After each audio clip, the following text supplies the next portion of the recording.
Gujarat's #1 engineering university, Sankal Chand Patel University, 9642706257.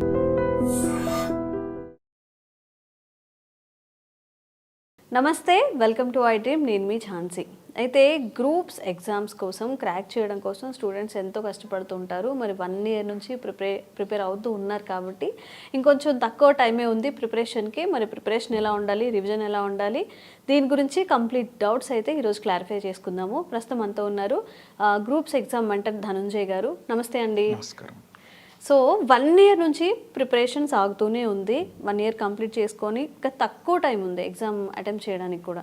మరి ఈ తక్కువ టైంలో రివిజన్ అనేది ఎలా ఉండాలి, ఎలాంటి సబ్జెక్ట్స్ మీద మనం ఫోకస్ చేస్తే ఎక్కువ మార్క్స్ స్కోర్ చేసే అవకాశం ఉంటుంది? ఓకేనండి.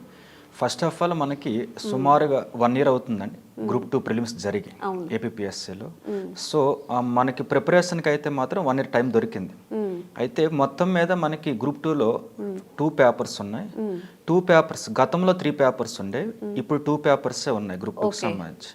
ఈ 2 పేపర్స్లో కూడా గతం ప్యాటర్న్ కాదు, ఇది న్యూ ప్యాటర్న్ అండి. సుమారుగా చెప్పాలంటే మనకి ఈ 2 పేపర్స్లో ఫస్ట్ పేపరు గతంలో ఉన్న పేపర్లానే ఉంది, సేమ్ యాజ్ ఇట్ ఈస్గా. అంటే స్టేట్ హిస్టరీ, అలాగే నెక్స్ట్ ఇండియన్ కాన్స్టిట్యూషన్ అని చెప్పి ఇచ్చారు.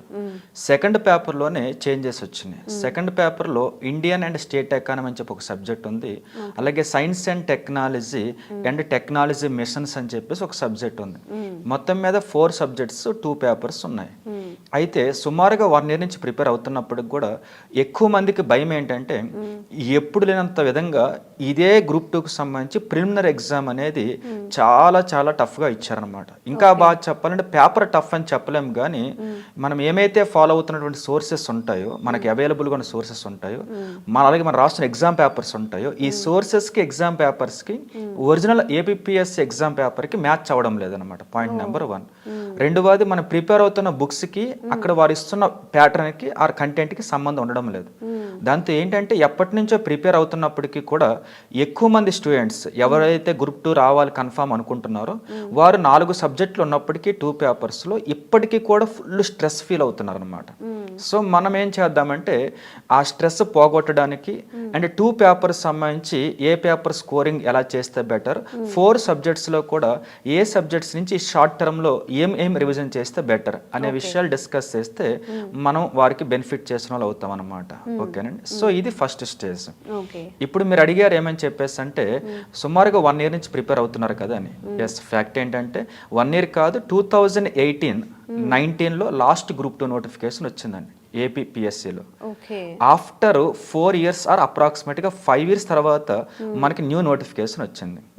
గ్రూప్స్ ప్రిపేర్ అయ్యే పిల్లలు ఎక్కువ మంది ఎలా ఉంటారంటే హైలీ నాలెడ్జ్ ఉంటుంది అనమాట. ఎందుకంటే సొసైటీ మీద వాళ్ళ సిలబస్ అలా ఉంటుంది కాబట్టి చాలా నాలెడ్జ్ వచ్చేస్తుంది. చాలా నాలెడ్జ్ ఉంటుంది, కానీ టైం టు టైం నోటిఫికేషన్ లేకపోవడం వల్ల ఆ నాలెడ్జ్ అంతా కూడా మిస్లీడ్ అవుతుంది అనమాట. సో ఇప్పుడు 5 years తర్వాత నోటిఫికేషన్ అవడంతో 5 years నుంచి ప్రిపేర్ అయిన వాళ్ళు ఉన్నారు. ఓకేనండి. గతంలో అంటే 2018-19 చాలా తక్కువ పోస్టులతో నోటిఫికేషన్ రావడంతో ఆ నోటిఫికేషన్ జాబ్ రాని వాళ్ళు అంటే దానికి ముందు నుంచి ప్రిపేర్ అవుతున్న ఉన్నారు. అది కాకుండా లాస్ట్ 2 years నుంచి, లాస్ట్ 1 year నుంచి ప్రిపేర్ అవుతున్న కూడా ఉన్నారనమాట. వీళ్ళందరినీ దృష్టిలో పెట్టుకుని మనకు అర్థం చేసుకోవాల్సింది ఏంటంటే ఈ 4 సబ్జెక్టులు 2 పేపర్స్లో భాగంగా ఫస్ట్ పేపర్లో అందరూ కూడా ఫీల్ అవుతుంది ఏంటంటే గతంలో ఉన్న ప్యాటర్నే కాబట్టి స్కోరింగ్ వస్తుందని. అయితే ఏపీపీఎస్సీ సోర్సెస్ డిఫరెంట్గా ఉన్నాయి కాబట్టి స్కోరింగ్ వస్తుందా రాదా అనేది గతంలో లాగా ముందుగా మనం ప్రిడిక్ట్ చేయలేకపోతున్నాం ఏం జరుగుతుంది అనేది. మనం ఇచ్చే సలహా ఏంటంటే మనకున్న ఎక్స్పీరియన్స్ ప్రకారం మనం ఎంతోమంది లీడ్ చేస్తున్నాం కాబట్టి మనం ఇచ్చే సలహా ఫస్ట్ పేపర్కి సంబంధించి ఇన్నోవేషన్స్ అనేవి 20 daysలో ట్రై చేయకూడదు. ఇప్పుడు కొత్తగా ప్రిపరేషన్ అసలు పొరపాటున కూడా ఫస్ట్ పేపర్కి సంబంధించి కొత్త కాన్సెప్ట్స్ కానీ కొత్త మ్యాటర్ కానీ న్యూగా ఏమి టచ్ చేయకూడదు అనమాట. ఇప్పుడు టచ్ చేస్తారా స్టాక్ అంతా మైండ్లోంచి స్లోగా ఎలిమినేట్ అయితే ఉంటుంది అనమాట.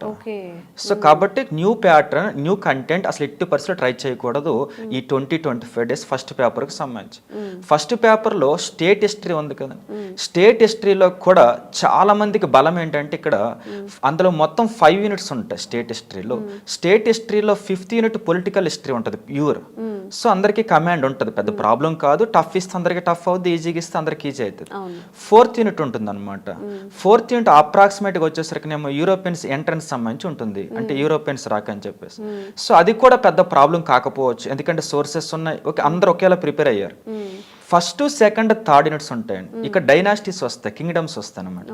ఈ కింగ్డమ్స్ లో కూడా నేను భావించేది ఏంటంటే ఈ 3 యూనిట్స్ లో కూడా మనకి సెకండ్ థర్డ్ యూనిట్ లో కొన్ని టాపిక్స్ కొద్దిగా ఇబ్బందిగా ఉంటాయి. కాబట్టి ఈ 20 days ఏం చేస్తారంటే న్యూగా ఏం ప్రిపేర్ అవ్వకుండా ఇంతవరకు వీరు ఏమైతే ప్రిపేర్ అయ్యారో అందులో మనకి వచ్చు అనే ఫీలింగ్ ఉన్న వాటిని అసలు టచ్ చేయకండి. ఎందుకని అంత ఈజీగా పోవు. మీరు ఏదైతే టాపిక్స్ లెసన్స్ భయంగా ఫీల్ అవుతున్నారో ఈ 20 days లో ఆ భయంగా ఫీల్ అవుతున్న లెసన్స్ మాత్రమే రివిజన్ చేయండి. అంతేగాని A to Z అని చెప్పేసి బుక్లో ఫస్ట్ పేజ్ నుంచి లాస్ట్ పేజ్ వరకు మాత్రం రివిజన్ అయితే ఇప్పుడైతే చేయకూడదు. ఎందుకని మీరు నేర్చుకుంది ఎక్కడికి పోదు, మీకు గుర్తున్నది ఎక్కడికి పోదు అంత ఈజీగా. ఎందుకంటే ఇది ఆబ్జెక్టివ్ కదండి. కాకపోతే కొన్ని ఏరియాస్ కన్ఫ్యూజ్కి దారి తీస్తాయి. అంటే మీరు సగం చదివిన టాపిక్స్ ఉన్నాయి కదా లెసన్స్, అవి ముఖ్యంగా సెకండ్ యూనిట్ థర్డ్ యూనిట్లో కనిపిస్తాయి. సో వీలైతే సెకండ్ థర్డ్ యూనిట్ సంబంధించి మీకు భయంగా అనిపించే లెసన్స్ ఏమంటే రివిజన్ చేయండి. అంతకుమించి రివిజన్ చేయొద్దు. ఇప్పటికే స్టేట్లో సీరియస్గా ప్రిపేర్ ప్రతి స్టూడెంట్ కూడా టెస్ట్ సిరీస్లు అని చెప్పేసి టెస్ట్ బిట్ బ్యాంకులు అని చెప్పి చేస్తుంటారు. వీలైతే ఫస్ట్ పేపర్లో ఏపీ హిస్టరీలో ఈ భయంగా ఉన్న వాటిని రివిజన్ చేయండి. మిగిలిన వాటిని వీలైతే వాటిని బిట్స్ ప్రాక్టీస్ చేయండి తప్ప మరలా ఫస్ట్ నుంచి బుక్ అయితే చదవద్దు. ఇది ఫస్ట్ సబ్జెక్ట్ ఫస్ట్ పేపర్లో. ఇక ఫస్ట్ పేపర్లో సెకండ్ సబ్జెక్ట్కి వచ్చేసరికి ఇండియన్ కాన్స్టిట్యూషన్. ఇండియన్ కాన్స్టిట్యూషన్ గతంలో భయం ఉండేది కాదు, కానీ ఇదే ఏపీపీఎస్సి గ్రూప్ 2 తర్వాత 1 month గ్యాప్లో గ్రూప్ 1 ప్రిలిమ్స్ కండక్ట్ చేసింది. సో అందులో 30 questions ఇస్తే అప్రాక్సిమేట్గా స్టేట్లో ఒక 20 years నుంచి టీచ్ చేసే ఫ్యాకల్టీకి కూడా ఇది నిజంగా కాన్స్టిట్యూషన్ అనిపించేలా పేపర్ ఇచ్చారనమాట. అంత టఫ్గా ఉంది. అంటే అప్రాక్సిమేట్ యూపీఎస్సి కంటే కూడా ఒక 10 times టఫ్గా ఉందన్నమాట. ఓకే, దాంతో భయపడిపోయారు. నేను చెప్పేది ఏంటంటే అది మీ ఒక్కరికే భయం కాదు కదా, అందరికీ అదే పేపర్ కాబట్టి ఆటోమేటిక్గా స్కోర్ డౌన్ అయిపోతుంది. సో ఈజీగా వస్తే స్కోర్ పోగొట్టుకోకూడదు, టఫ్ వస్తే మాత్రం నెగిటివ్ మార్కింగ్ ఉంది కాబట్టి ఎక్కువ అటెంప్ట్ చేయకూడదు. ఇది చేయవలసిన పని. అయితే ఇండియన్ కాన్స్టిట్యూషన్ లో కరెంట్ ఇండియన్ కాన్స్టిట్యూషన్ అని ఒకటి ఉంటుంది. కరెంట్ ఇండియన్ కాన్స్టిట్యూషన్ నుంచి వస్తే 3 to 4 questions వస్తాయి. సోర్స్ ఉంటే ఒక రీడింగ్ ఇవ్వండి, సోర్స్ లేకపోతే భయపడద్దు ఏదో కోల్పోతున్నాడు. 75 marks Indian constitution. So 3-4 marks కోసం భయపడవద్దు.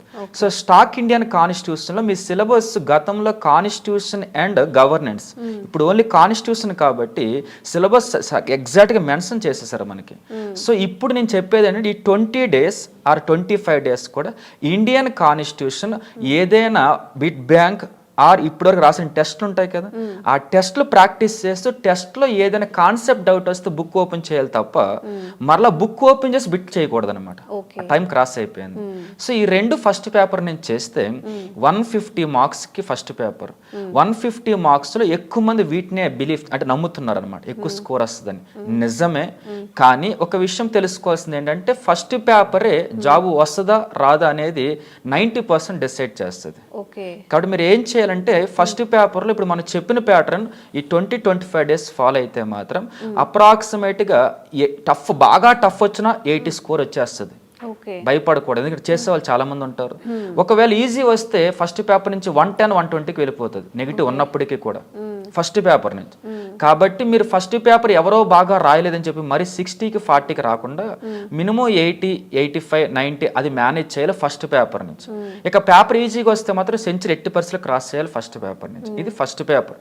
సో మీకేంటంటే పెద్ద పెద్ద బుక్స్ ఇప్పుడు రివిజన్ చేయలేరు కాబట్టి మనం ఈ ఇంటర్వ్యూ ద్వారా దాన్ని సెగ్రిగేట్ చేసి సింప్లిఫై చేస్తామన్నమాట, ఏది రివిజన్ చేయాలి ఏది చేయకూడదు. దీని ద్వారా కొద్దిగా బర్డెన్ తగ్గుతుంది వాళ్ళకి ఫస్ట్ పేపర్ నుంచి. సో ఇక వదిలేద్దాం. ఒకటి తెలుసుకోవాల్సిందంటే గతంలో గ్రూప్ 2 జాబ్లు వచ్చిన ప్రతి ఒక్కరికి కూడా ఇది బేసికల్గా హార్ట్ ఇప్పుడు నేను చెప్పిన పేపర్ అనేది. ఎందుకంటే దీని ద్వారానే జాబులు వచ్చాయి. ఇప్పుడు తీసేది. ఇక సెకండ్ పేపర్ ఉంటుంది. నిజం చెప్పాలంటే స్టేట్లో ఎవరిని టచ్ చేసినా కూడా భయపడుతున్నట్టు పేపర్ అదే అనమాట. సో సెకండ్ పేపర్లో మనకి ఎకానమీ ఇచ్చారు కదా, ఎకానమీ సిలబస్లో ఉంది. ఎకానమీ 75 marks ఉంది. స్టేట్ ఎకానమీ, ఇండియన్ ఎకానమీ అని చెప్పి ఇచ్చారు. సో ఇండియన్ ఎకానమీలో budget survey key role play చేస్తాయండి. మనకి జనవరి 31st కొత్తగా సర్వే వస్తుంది, ఇండియన్ ఎకానమీ యూనియన్ సర్వే అంటారు. February 1st బడ్జెట్ వస్తుంది. నన్ను అడిగితే మాత్రం ఈ 20 daysలో మీరు కొత్త బడ్జెట్ని కొత్త సర్వేని చూస్తే నిజంగా ఎకానమీ మొత్తం మర్చిపోతారు అనమాట. ఓకే, అంత హెవీ గుర్తుపెట్టుకోవాలి కదా, కష్టం అవుతుంది కదా. నేను చెప్పేది ఏంటంటే మీరు పొరపాటు అది చేయకండి. వీలైతే మీరు ఏం చేస్తారంటే ఈ బడ్జెట్ నుంచి డెఫిషియట్స్ మాత్రమే నేర్చుకోండి. ఓకేనా, డెఫిషియట్స్ మేజర్గా 3 టైప్స్, మొత్తం మీద 4 టైప్స్ ఉంటాయి. మేజర్గా 3 ఉంటాయి, మైనర్ కలిపిన 4 ఉంటాయి. సో 4 డెఫిషియట్ వాల్యూస్ మాత్రమే గుర్తుపెట్టుకోండి. బడ్జెట్లో ఏమైనా న్యూ స్కీమ్ అనౌన్స్ చేస్తే మాత్రమే నేర్చుకోండి తప్ప ఆ తర్వాత ఇండియాకి సంబంధించి బడ్జెట్ అంతకుమించి నేర్చుకోవద్దు, సర్వే అంతకుమించి నేర్చుకోవద్దు. నేర్చుకున్నా కూడా మీకు ఎగ్జామ్లో రావు, వచ్చినా కూడా గుర్తుండవు, పాతవు పోతాయి. సో ఇండియన్ ఎకానమీకి సంబంధించి మీరు చేయవలసిన పని ఏంటంటే ఈ యూనియన్ బడ్జెట్ని ఓల్డ్దే ఫాలో అవ్వండి, 24-25 ఫాలో అవ్వండి. బడ్జెట్ సర్వే కూడా న్యూగా మీకు చెప్పాను డెఫిషిట్స్ నేర్చుకుని అది మాత్రం నేర్చుకోండి. ఇక అది కాకుండా ఇండియన్ ఎకానమీలో ఎక్కువ స్కోర్ పోవడానికి కాన్సెప్ట్ ఎక్కడ అవకాశం ఉందంటే మనకి ఇందులో కాన్సెప్ట్ వైజ్ లెసన్స్ ఉన్నాయండి. గ్రోత్ అండ్ డెవలప్మెంట్ అని, నేషనల్ ఇన్కమ్ అని చెప్పేసి. అయితే గ్రోత్ అండ్ డెవలప్మెంట్లో థియరీస్ ఉంటాయి. మీరు వీలైతే ఈ 20-25 డేస్లో గ్రోత్ అండ్ డెవలప్మెంట్లో థియరీస్ యొక్క థీమ్ ఏంటో నేర్చుకోండి. అంటే డైరెక్ట్గా గతంలో ఎలా నేర్చుకుంటారు గ్రూప్ 2 అంటే థియరీ ఆ పర్సన్ ఎవరు అంతవరకు నేర్చుకుంటాం మనం. థియరీ యొక్క కాన్సెప్ట్ నేర్చుకోండి. తెలంగాణ రాష్ట్రంలో గ్రూప్ 2లో థియరీస్ యొక్క కాన్సెప్ట్ అడిగారు కాబట్టి మీకు వచ్చే ఛాన్స్ ఉంటుంది. సో అది గ్రోత్ అండ్ డెవలప్మెంట్ ఈ షార్ట్ టర్మ్లో చేయవలసింది. బడ్జెట్ సర్వే కొత్త చూడవద్దు, పాతది మాత్రం పర్ఫెక్ట్ అయి వెళ్ళండి. అది అయిపోయిన తర్వాత ఇండియన్ ఎకానమీలో agriculture sector, industrial sector, service sectors ఉన్నాయి. ఈ 3 సెక్టార్లో వీలైతే లాస్ట్ అండ్ ఫైనల్గా వాల్యూస్ అన్న పక్కన పెట్టి ఆ డెవలప్మెంట్ ప్రోగ్రామ్స్ ఉంటాయి. ఆ 3 సెక్టర్ డెవలప్మెంట్స్ కోసం గవర్నమెంట్ చేసే ప్రోగ్రామ్స్ ఉంటాయి. ఎక్కువ స్కోర్ ప్రోగ్రామ్స్ నుంచి వస్తుంది కాబట్టి బాగా చూసుకొని వెళ్ళండి. ఓకేనా. సో ఫస్ట్ మన ఎకానమీకి సంబంధించి ఇవి మేజర్గా మీరు చూసుకోవాల్సినవి. కొత్తగా మాత్రం మరలా A to Z రివిజన్ చేసే పని అయితే పెట్టుకోకండి ఇండియన్ ఎకానమీకి సంబంధించి. ఏపీ ఎకానమీకి సంబంధించి స్టేట్ ఎకానమీ కూడా దీంట్లో భాగమే. స్టేట్ ఎకానమీకి సంబంధించి కేవలం 4 లెసన్స్ ఇచ్చారు. మీరు అనవసరంగా ప్రతి గవర్నమెంట్ డాక్యుమెంట్ చదవకూడదు. స్టేట్ ఎకానమీ ఎప్పుడు కూడా state economy every government document not need అనమాట. 4 టాపిక్స్ ఇచ్చారు. 4 టాపిక్స్ అనేది ఇప్పటికే మీకు షార్ట్ నోట్స్ ఉన్నట్లయితే మాత్రం 4 టాపిక్స్ సంబంధించి మహా అయితే 150 పేజెస్ రెడీ అవుతుంది. దాన్ని నెంబర్ ఆఫ్ టైమ్స్ రివిజన్ చేయండి. 25 to 30 మార్క్స్ అక్కడే ఉన్నాయి. షార్ట్ మెటీరియల్ ఎక్కువ స్కోరింగ్ వచ్చేది ఉంది. మార్క్స్ అయితే అస్సలు పోవు. ఇక్కడ కాన్సెప్ట్స్ ఉండవు, ఏముండవు. అంత బై హార్ట్, న్యూమరికల్ వాల్యూస్, నేమ్సే ఉంటాయి కాబట్టి బై హార్ట్ చేయండి. అంటే మీరు 25 డేస్లో స్టేట్ ఎకానమీ మరొకసారి బై హార్ట్ చేయండి. ఇండియన్ ఎకానమీలో కొన్ని చెప్పి అవి రివిజన్ చేయండి. ప్రతిదీ రివిజన్ చేస్తే టైం అయిపోతుంది. సో దీనివల్ల బర్డెన్ కొద్దిగా తగ్గుతుంది, అయిపోయిందనే ఫీలింగ్ వస్తుంది. ఎట్టి పరిస్థితుల్లో గతంలో టెస్టులు రాస్తుంటే పర్ఫెక్ట్గా సిలబస్ కవర్ అయ్యేలాగా ఫైనల్గా ఒకసారి వాటిని రివిజన్ చేయండి. ఏదైనా టాపిక్ గుర్తు రాకపోతే మరలా బుక్ ఓపెన్ చేసి చూసుకోండి. అంతేగాని బుక్ ఓపెన్ చేసిన తర్వాత ఇట్లయితే ప్రాక్టీస్ చేయకండి. ఈ టైంలో లాస్ట్ అండ్ ఫైనల్గా వచ్చేసరికి మనకి ఇందులో science and technology 75 marks. Science and technology సంబంధించి మీరు ఈ టైంలో చేయవలసింది ఏంటంటే ఎగ్జాక్ట్గా సిలబస్ అంతా కవర్ అయ్యేలాగా ఏదైనా టెస్టులు రాస్తుంటే వాటిని రివిజన్ చేస్తూ కాన్సెప్ట్ని అర్థం చేసుకోండి. లేదు అనుకుంటే మాత్రం A to Z చదివే పని అయితే పెట్టుకోవద్దు సైన్స్ అండ్ టెక్నాలజీ. ఎందుకో నేను చెబుతాను. సైన్స్ అండ్ టెక్నాలజీలో 3 ప్యాటర్న్స్ ఉంటాయండి. ఒక pattern fully concept, technical part.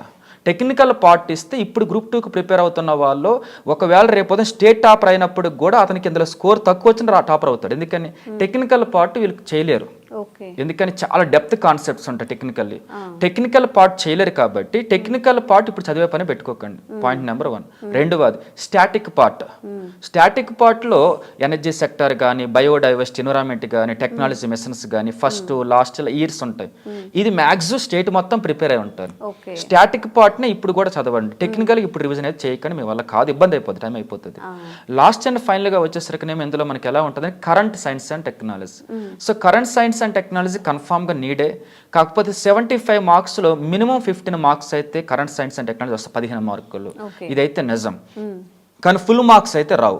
So current science and technology అయితే పర్ఫెక్ట్ రివిజన్ చేయండి. Point number 1. పాయింట్ నెంబర్ 2 వచ్చరికి గతంలో మీరు ఏం చదివారో దాన్ని రివిజన్ చేయండి. వీలైతే టెస్టులు రాస్తుంటే సిలబస్ వైజ్ దాన్ని ఒక్కసారి ఓపెన్ చేసి ప్రాక్టీస్ చేయండి. అంతే, కొత్తగా ఏం నేర్చుకోవద్దు. ఎస్ఎన్టీ మొత్తం మీద మీకు ఎక్కడైనా డౌట్ అనిపించిన కాన్సెప్ట్స్ ఉంటే మాత్రమే ఓపెన్ చేయండి బుక్ని, లేకపోతే బుక్ అయితే కొత్తగా ఓపెన్ చేయవద్దు, దానివల్ల కన్ఫ్యూజ్ అవుతారు. మీరు 4 సబ్జెక్ట్స్లో బర్డెన్ తగ్గించడం కోసం సగం సిలబస్ రివిజన్ చేయమంటున్నాం మనం. డౌట్స్ ఉన్నవి మాత్రమే. టెస్టులు రాయడం వల్ల అన్ని గుర్తొస్తూ ఉంటాయి అనమాట. అయితే టెస్ట్ సిరీస్ చేయకూడదు, ఇప్పుడు వీళ్ళు జాయిన్ అవ్వకూడదు. ఉన్న వాటిని రివిజన్ చేయాలి. ఆల్రెడీ మనం చదివిన వాటిని ఇంకొకసారి రివిజన్ చేయాలి తప్ప కొత్తగా టెస్ట్ సిరీస్ రాస్తే టైం అంతా కిల్ అయిపోతుంది ఈ టైంలో. వీటి ద్వారా మీకు బర్డెన్ తగ్గుతుందండి. ఇది మనం బర్డెన్ తగ్గిద్దాం అనుకున్నటువంటి కాన్సెప్ట్ ఫస్ట్ నెంబర్ 1. ఓకే, మీరు ఇందాక అడిగారు నాతో ఏంటంటే నెగిటివ్ మార్కింగ్ ఉంది కదా ఎలా హ్యాండిల్ చేయాలని చెప్పేసి. ఒకటైతే చెబుతాను మీకు, జీవోలో గవర్నమెంట్ ఇచ్చిన జీవోలో పేజ్ నెంబర్ 21లో కట్ ఆఫ్ మినిమం మార్క్స్ ఉన్నాయండి. అయితే ఇది నేను చెప్పాలంటే ఇప్పుడు ఈ ఇంటర్వ్యూ ద్వారా బయటకు వెళ్తుంది. ఎందుకని ఎప్పటి నుంచి ఉన్నాను కానీ ఎవరికి చెప్పలేదు, పిల్లలు కూడా ఎవరికి తెలియదు ఆ విషయం. మీరు ఇప్పుడు ఈ ఇంటర్ ద్వారా బయటకు వెళ్తే మీకు ఎన్ని క్వశ్చన్స్ రేజ్ చేస్తారు, క్లారిటీ ఇస్తాను చూడండి. జియోలో పేజ్ నెంబర్ 21 ఏమని రాస్తుందంటే ఓసీ. ఓకే, సో ఓసీలకు సంబంధించి 40% మినిమం మార్క్స్ అని రాస్తుంది. అంటే 300కి వచ్చేసరికి 120 మార్క్స్ రావాలి. అయితే ఈచ్ పేపర్ కట్ ఆఫ్ లేదు, రెండు కలిపి 120 రావాలి. Point number 1. పాయింట్ నెంబర్ 2 వచ్చేసరికి బీసీలకి 35% ఉంది మినిమం మార్క్స్. అంతకు మించి తక్కువ మార్క్స్ వస్తే ఒకవేళ జనాభా తక్కువ ఉన్నప్పుడు కూడా పోస్టులు ఇవ్వకుండా ఆపేస్తారు, కానీ మార్క్స్ తగ్గించి పోస్ట్ ఇవ్వరు. అది అయిపోయిన తర్వాత ఎస్సీ ఎస్టీలకి మినిమం 30% ఉంది. రెండు పేపర్లు కలిపి 30% రావాలి తప్ప ఈచ్ పేపర్ 30% అవసరం లేదు. ఓకే, ఇప్పుడు ఎస్సీ ఎస్టీలకు ఒకవేళ 30% రాకపోయినా, మెంబర్స్ ఎక్కువ మంది 30% క్రాస్ చేయకపోయినా అవసరమైతే ఇంకా కట్ ఆఫ్ తగ్గిస్తారు, కానీ ఓసీకి బీసీలకి తగ్గించరు. అదొకటి. మరి నెగిటివ్ మార్కింగ్ ఉంది కాబట్టి మీరు మినిమం 40%, మినిమం 35% మేనేజ్ చేయాలి. కన్ఫామ్గా మేనేజ్ చేయాలంటే మీరు మేనేజ్ చేయగలిగింది కేవలం మరలా చెబుతున్న ఫస్ట్ పేపర్. సెకండ్ పేపర్లో స్టేట్ ఎకాన్ ఒకటే ఫుల్ మార్క్స్ వచ్చేది ఉంది. మినిమం అన్ని కూడా ప్రాబ్లమ్స్ ఉంటాయి. ఫస్ట్ పేపర్ అలా లేదు. ఫస్ట్ పేపర్లో వస్తే మినిమం స్కోర్ అయితే వస్తుంది. కాబట్టి మీరు తెలియకపోతే 100% తెలియకపోతే వదిలేస్తాం. మొత్తానికి వచ్చేసరికినేమో మనకి నెగిటివ్ మార్కింగ్ ఉంది అండ్ మినిమం స్కోర్ అయితే మ్యాండేటరీ కాబట్టి, సో మీరు చేయవలసింది ఏంటంటే 100% మీకు ఒకవేళ తెలిస్తే ఓకే, లేదు తెలియలేదు 100% వదిలేయండి. పొరపాటును టచ్ చేయవద్దు, దానివల్ల స్కోర్ తగ్గిపోతుంది అవుతుందండి. అందులో కూడా మీరు ఫస్ట్ పేపర్లో కష్టపడి స్కోర్ సంపాదించి తెలిసిన సిలబస్ కార్డ్, సెకండ్ పేపర్లో మీరు పొరపాటును టచ్ చేస్తే స్కోర్ ఇంకా డౌన్ అయిపోద్ది అనమాట. సో కాబట్టి మీరు 80% సెకండ్ పేపర్లో తెలియకపోతే టచ్ చేయవద్దు. 50-50 తెలిసినా కూడా సెకండ్ పేపర్లో టచ్ చేయవద్దు. ఫస్ట్ పేపర్లో 50-50 తెలిస్తే టచ్ చేయవచ్చు, ఎందుకంటే కాన్సెప్ట్స్ విన్నవి తెలిసినవి కాబట్టి ఎలిమినేట్ చేయొచ్చు. సెకండ్ పేపర్ ఎలిమినేట్ చేయడానికి అండ్ సెకండ్ పేపర్లో 50-50 తెలిస్తే ఉన్నవి పోతాయి తప్ప ఎలిమినేట్ చేసేంత ఛాన్స్ అయితే ఉండదు. కాబట్టి వీలైతే ఫస్ట్ పేపర్లో మీరు ఎలిమినేట్ చేసే ప్రాసెస్ ఫాలో అవ్వండి. సెకండ్ పేపర్లో మాత్రం తెలియదు అంటే తెలియదు, తెలుసు అంటే తెలుసు, మిగిలిన మాత్రం అటెంప్ట్ చేయొద్దు.